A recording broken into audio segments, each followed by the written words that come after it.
ఏ చిన్న పనైనా ఏ పెద్ద పనైనా ఎప్పుడు గుర్తుపెట్టుకోండి, మనం దేవుని పని ఒకటి చేపట్టి పనిలోని దిగితే అందరూ వజ్రాలే ఉండరు, అందరూ మాణిక్యాలే ఉండరు.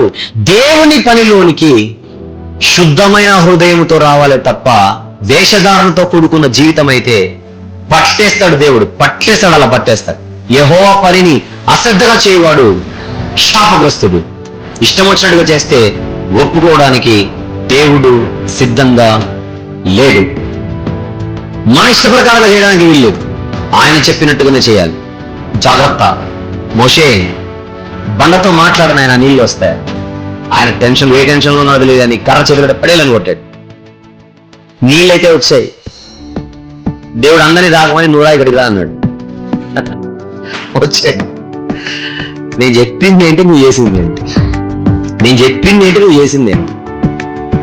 మాట్లాడమంటే మాట్లాడాలి, కొట్టమంటే కొట్టాలి. నువ్వేంటి యాడ్ చేసావు? తప్పించుకున్నాడు ఆ శిక్షను మోసెస్. మళ్ళీ ఇల్లంతటిలో నమ్మకమైన వాడు ఆయన. తన ఇల్లంతటిలో నమ్మకమైన వాడు అని బిరుదు కలిగిన వానికే ఒక్కసారి మాట విన్నందుకు శిక్ష తప్పలా. మనలాంటి వదిలేస్తాడా?